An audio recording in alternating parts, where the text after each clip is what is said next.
But I do want to give an opportunity for Kathleen to introduce herself and mention some things that she would like to accomplish if elected to the State Board of Education. Oh, that felt good.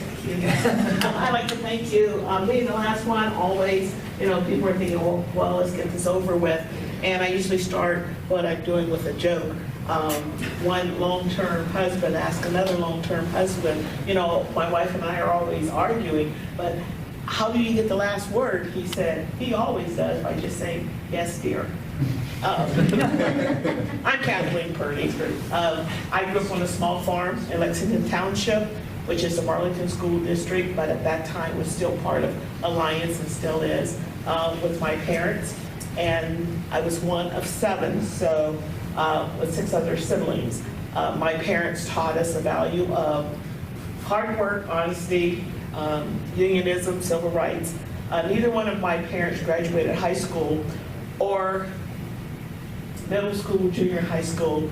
My dad was the oldest son out of 14 children, and his father was a Alabama sharecropper, so was my dad. My dad's education formally stopped in 4th grade.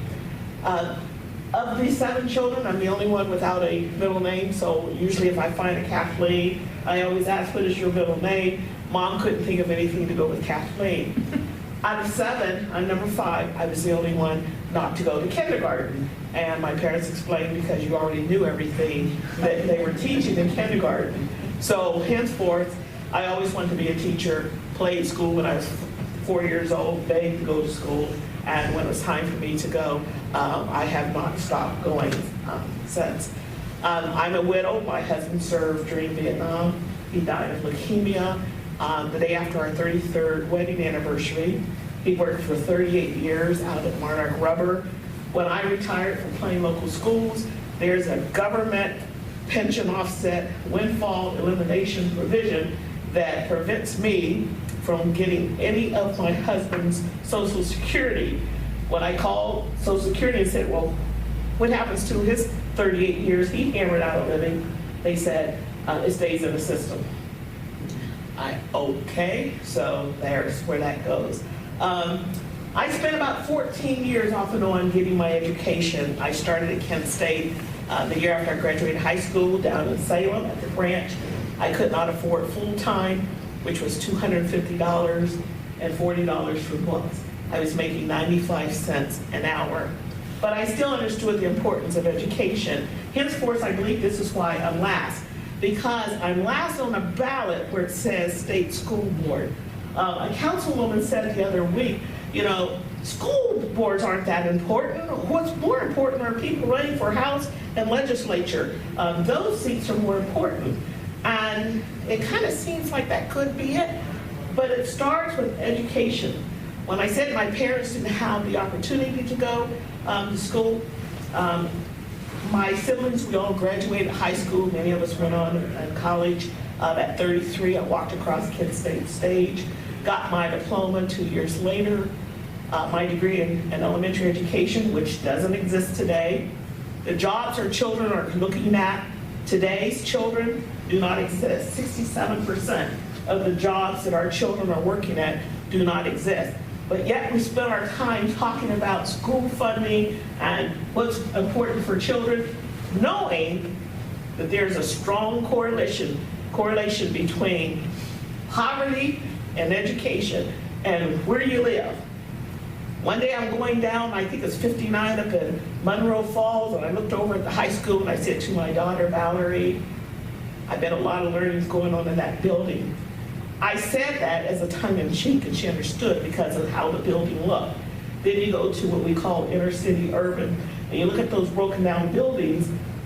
Companies won't relocate their employees to those areas if they don't have good, strong schools. 3 months ago, I saw 87% of Ohio students that are color are socially disadvantaged. 87%.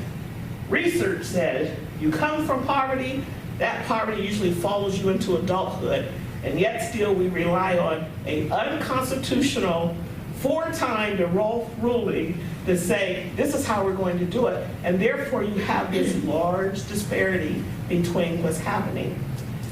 I served in our teachers union for 6 years as the elected district rep. I covered 6 counties. Most of our meetings were right in this room here.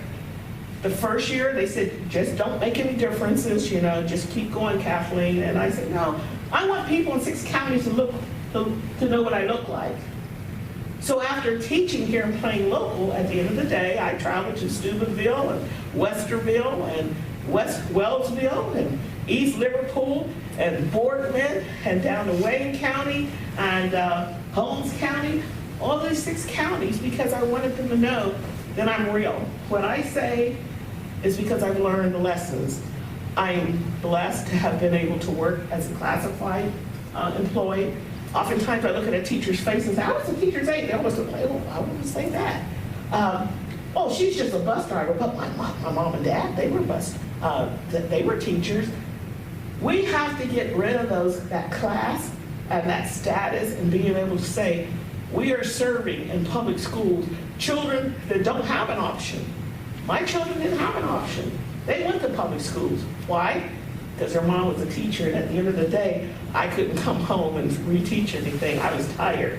My son is serving his 20th year this month in the U.S. Army. I had him take college classes at Burlington. Mom, I don't even want to go to college. But just in case you become an old man at 40 and you decide you want to go to college. Well, it didn't happen for him. He went to the military. He loves it. My daughter went on to Kent, graduated. She has 2 master's degrees. She's employed today at Kent. Yesterday she said, Mom, we're having a tailgate party. I know you have a house full of stuff, which I do. They say I'm on overload. Could you bring up a card table, and could you bring up some tablecloths and things? And I said, this is why God blessed me to go the route that I've gone. So that after 16 years of community, weekends, and at night, after teaching as a classified aide, that to this day, I have the resources, no thanks to that 38 years my husband ran out of living, and that his Social Security stays in the system, to be able to drive up to Kent last night and drop off those items for her, looked around the campus, I'm thinking, I haven't been here in like 37 years, and get back down to Stark County for the Democratic Women's Club meeting at 7 o'clock p.m. Why? Because I've always had to multitask. It seems like it comes naturally for me. I like what everyone was saying, but the truth is, for House Bill 70, I was down over in Boardman at a meeting with some other teachers, and they said, go over to Youngstown, there's a meeting tonight. It was September 2015 about House Bill 70. Went over there, and that's when I learned about House Bill 70. I did not win my seat. I ran in 2014 for State School Board District 8. I didn't win in 2016, but I let them know, once you have connected with me, win or lose, I'm still here. And so I still, once a month, sometimes twice a month, that's 80 miles round trip. But that's not their problem, and that's not my problem. I travel there, and I've listened for 3 years and been involved in House Bill 70 and know how it was rolled out and how it should have been. It was done without any input from the teachers, the taxpayers. Why? Because they're urban. We have our urban aid.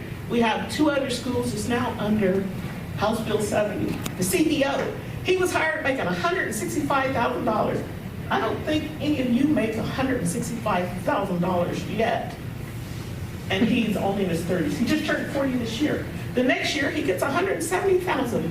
And the third year, which he's in now, $175,000. He was all out in Colorado looking for a job, getting ready to change with all that kind of money. And what happens to those students? Same thing with East Cleveland. They're looking at Dayton, that school takeover. We need someone in here that has walked the walk, talked the talk, and don't mind working before they're elected and after they're elected, because anymore, I like to say, well, what were you doing 5 years down the road? And a lady the other day, she's running for Congress, and she said, well, get me elected first, and then I can address the GPO, that government pension offset. I'm thinking, well, what are you going to do if you don't get elected? Are you going to still do this? And she looked at me kind of like Eric, like, well, no, I'm not going to do anything. That, we don't need any more of that. Our children are too precious. They're not for sale. Again, I have a daughter, Valerie, and I have a son, Sergeant First Class Roland Jr. He's been on 3 deployments in the last 4 years. First group to go over to Baghdad. 8 of his buddies came back in boxes. One was only 18 years old. 18-year-olds can take a gun and go to war and lose their life, but they go with training. A 19-year-old Brandon Sloan, my son said, Mom, he's a nice kid. We have a problem in America. We have a problem that starts when we stop valuing teachers and the work that we do. And finally, when we used to lobby our legislators, I used to say, why don't you come visit my classroom here in Plain Local? The third year I was in the classroom, I was honored as the Stark County Law-Related Teacher of the Year. I don't want you to come with your buttons on and your suit and tie, because then the children, they behave. I want you to just come just like you're a parent and sit down and really see the whole picture. We talk to those students before you all come in. Shh, don't say anything now, you know, we want to have extra recess, you know. And so let them come in and see what it's really like. So, lastly, for substituting, thank you for that, but my sister, who's 6 years older, she started substituting in Kansas City 2 years ago. You know what she started to do? Text me, Kathleen, can you believe it? Kathleen, I don't want to hear. I don't want to hear. You used to say, I should be a teacher so I can have the summers off. Now she's there. She said, I understand by substituting what my baby sister goes through and what she went through. 33 and a half years that I spent in a field that I love. And in retirement, I served the teachers until last year I was term limited as their district rep, again covering 6 counties. Why? Because I believe in what I do.